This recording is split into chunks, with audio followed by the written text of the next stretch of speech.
कृष्ण और सुदामा की मित्रता बहुत महत्वपूर्ण है मेरे भाई बहन, ध्यान लगाकर सुने। एक दिन श्री कृष्ण मथुरा से सांदीपन गुरु जी के यहां उज्जैन नगरी पढ़ने जा रहे थे। और उज्जैन नगरी जब पढ़ने जा रहे थे तो वहां पे मार्ग में एक आवाज सुनाई पड़ी। उसी रास्ते से सुदामा जी भी पढ़ने जा रहे हैं। और जब सुदामा जी पढ़ने जा रहे हैं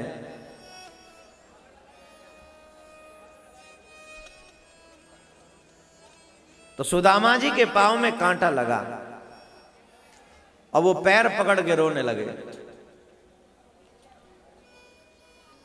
कि मेरी कोई मदद करे, मेरी कोई मदद करे, हे गोविंद मेरी रक्षा करो, हे गोविंद मेरी रक्षा करो। श्री कृष्ण ने सारथी से कहा रथ रोक और जाओ देख कर आओ कि मुझे यहां कौन आवाज लगा रहा है।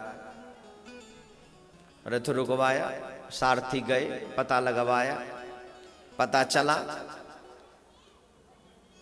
कि एक ब्राह्मण है सुदामा नाम का, उसके पांव में कांटा लगा है, वो आपको बुला रहा है। और जैसे ही प्रभु को पता चला, प्रभु रथ से कूद कर दौड़े और दौड़ कर गए और चरण पकड़ लिया। और चरण पकड़ कर कहने लगे बताओ आपके कौन से चरण में कांटा लगा है, मैं उसी कांटे को अभी निकाले देता हूं। सुदामा बोले ना भैया मेरे चरण मत छुओ। क्यों? बोले तुम्हारे भेष से, तुम्हारे श्रृंगार से ऐसा लगता है कि तुम किसी राजा के पुत्र हो और मैं दीनहीन ब्राह्मण हूं। अगर मेरा चरण छुओगे तो तुम्हारी शोभा नष्ट हो जाएगी।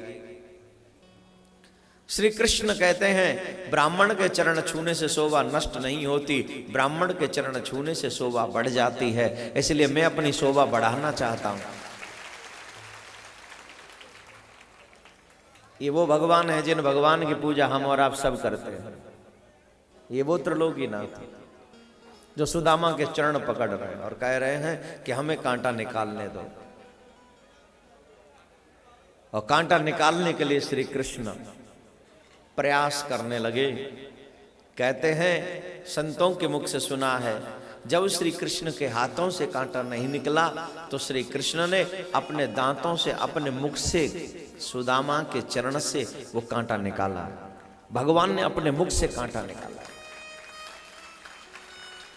हे मेरे भाई बहन, मैं मित्रों की बात नहीं करता, मैं तो तुम्हारे रिश्तेदारों की बात करता हूं। बताइए इस दुनिया में ऐसा कौन सा रिश्तेदार है जो तुम्हारे पांव से अपने मुंह से कांटा निकाल दे?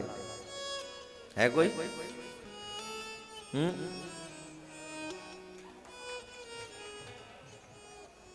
है? ये निकाल देंगे? हाँ, जिनके कांटे लग रहे हैं जी पहले अपने नहीं निकाल लें। हाँ, इनके कितने कांटे लग रहे हैं इन्हें पता है? शान में कोई भी ऐसा रिश्तेदार नहीं है जो कांटा निकाल सके तुम्हारा मुंह से, सिवाय मेरे गोविंद के। इसके बावजूद भी हमें भगवान पर विश्वास नहीं होता। दुनिया से मांगते हैं, दुनिया वाले देते नहीं। इसके बावजूद भी हमें भगवान पर भरोसा नहीं होता।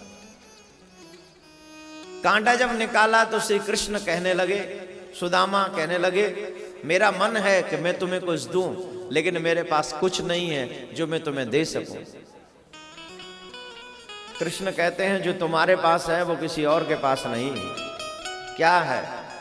बोले जिस चरण से मैंने कांटा निकाला है उस चरण को मेरे सर पे रख दो, जिससे मेरा कल्याण हो जाए।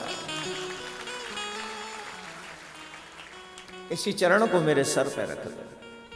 सुदामा ने उठाकर हृदय से लगा लिया। मेरे प्यारे, तुम जैसा दयालु, तुम जैसा कृपालु और कौन है? कोई भी तो नहीं है। कृष्ण बोले कहां जा रहे हो? सांदीपन गुरु जी के यहां। तो बोले मैं भी वहीं जा रहा हूं, मुझे अपना मित्र बना लो।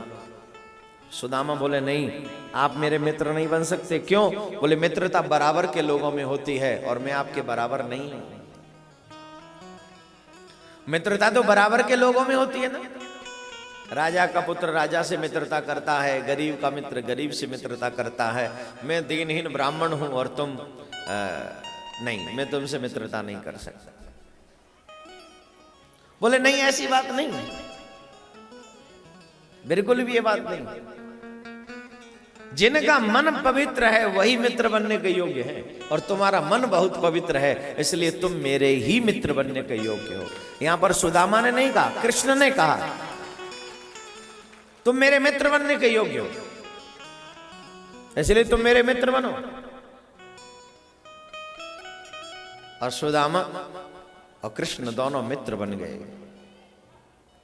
और जब दोनों मित्र बने मेरे भाई बहन, दोनों भाई सांदीपन गुरु जी के यहां पर विद्या अध्ययन करने लगे। और जब विद्या अध्ययन करने में एक दिन सुदामा जी पाठ भूल गए, तो सुदामा जी से कहा जाओ जंगल से लकड़ी बीन कर लाओ। गुरु जी ने सजा दी। कृष्ण से कहा कृष्ण तुम पाठ सुनाओ, तो कृष्ण कहने लगे चार वेद कंठस्थ मोहे, कहूं तो होए रस भंग, अपनो पाठ बुलाए के मैं जाऊं सुदामा के संग। चार वेद, 6 शास्त्र, 18 पुराण सब याद है, मैं नहीं बनाए, लेकिन अभी सुना दूंगा तो मेरा मित्र अकेला जाएगा, इसलिए मित्र अकेला जाए। मित्र सच्चा कौन है? जो विपत्ति में अपने मित्र के साथ खड़ा रहे। पार्टियों में तो दुश्मन भी आ जाते हैं साहब, अच्छे समय में तो दुश्मन भी आ जाते हैं, लेकिन मुसीबत में जो तुम्हारा साथ न छोड़े वही तुम्हारा सच्चा मित्र है। और बुरे वक्त में अगर कोई तुम्हारा साथ नहीं छोड़ता तो उसका नाम है कृष्ण, उसका नाम है गोविंद, उसका नाम है कन्हैया। जो तुम्हारे बुरे वक्त में भी तुम्हारे साथ खड़ा रहता है। इसलिए चाहिए कि हम दुनिया से मित्रता नहीं करें, हम कन्हैया से मित्रता करें। गुरु जी ने भी कहा ठीक है जाओ, तुम भी सुदामा के साथ जाओ और जंगल से समिधा बीन कर लाओ। गुरु माता ने 2 मुट्ठी चना दे दिए, ये ले जाओ, जब भूख लगे 2 हैं 2 मुट्ठी चना दे दिए, भूख लगे तो खा लेना। यहां पर बच्चे बैठे हैं, कौन कौन बच्चा एग्जाम दे रहा है इस समय? बहुत बच्चे आए एग्जाम दे रहे हो, ध्यान से सुनना। इन दिनों में मैं आपको एक उपाय बताता हूं, वो उपाय के साथ आप एग्जाम देने जाना। निश्चित तौर पर भगवान ने चाहा तो तुम्हारे बहुत अच्छे मार्क्स आएंगे। पास तो हो गई, मार्क्स भी अच्छे आएंगे। बताऊं?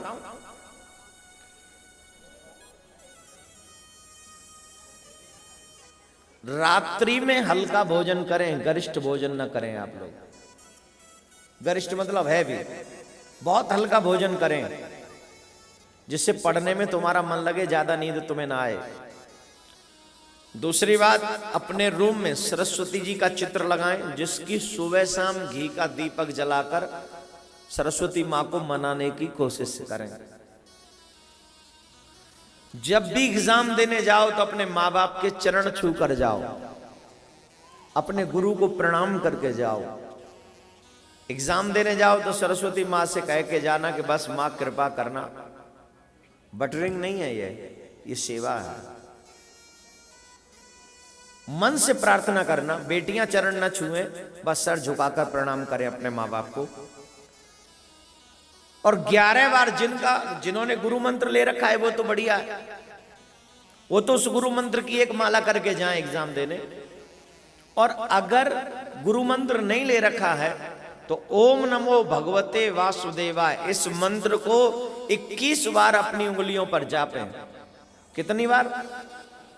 ओम नमो भगवते वासुदेवाय, इस मंत्र को 21 बार जाप कर आप जाइए। और जब इसका रिजल्ट आ जाए, मई में आएगा, अप्रैल मई में ही आएगा ना, मई में आ जाएगा। तो मई में आएगा तो मैं अगस्त में फिर आ रहा हूं आपके बीच में, तो फिर आपसे पूछ लूंगा कि आपका एग्जाम कैसा रहा। लेकिन ये बच्चों से निवेदन है कि इन दिनों में कम मोबाइल यूज करें, कम इंटरनेट यूज करें, ज्यादा से ज्यादा अपनी पढ़ाई पर कंसंट्रेट करें और जितना भी टाइम मिले भगवान को टाइम दें अपना। दुनिया वालों को मत दीजिए इन दिनों में।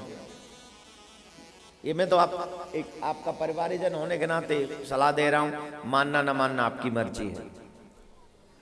दोनों मित्र जंगल से, वन में से लकड़ी बीनने के लिए गए, और जब समिंदा बीनने के लिए गए मेरे भाई बहन, तो जानते हैं सुदामा को कन्हैया ने बैठाल दिया, तुम यहां बैठो हम आते हैं। सुदामा को बैठाल कर कन्हैया चले गए और सुदामा अकेले बैठे रह गए। याद रखिए, खाली नहीं बैठना चाहिए। खाली दिमाग किसका होता है? जोर से बोलिए, खाली दिमाग किसका होता है जी? आप लोग कौन है? इंसान है हम, कह नहीं सकते, जरूरी है शैतान ही कहना है। खाली दिमाग शैतान का होता है और हम लोग इंसान हैं, इसलिए कभी भी शैतानी नहीं करनी चाहिए। ये जो लोग कथा में आके भी जो जोर जोर से बोलते हैं ना, ये वही खाली दिमाग वाले हैं। अगर समय माइंड को यूज करें और कहें कि नहीं हमें कथा सुननी है, तो माइंड बिजी हो जाएगा, फिर कहां शैतानी होगी। लेकिन जो अभी भी शैतानी कर रहे हैं उनका क्या, वो वही शैतान है। जो कथा में भी आकर बोलना बंद न रखे, वो ही कथा में आकर अपना माइंड एकदम सेट कर ले, ठाकुर जी की कथा सुननी है चाहे कुछ भी हो जाए, वो शैतान नहीं, वो सच्चा इंसान है।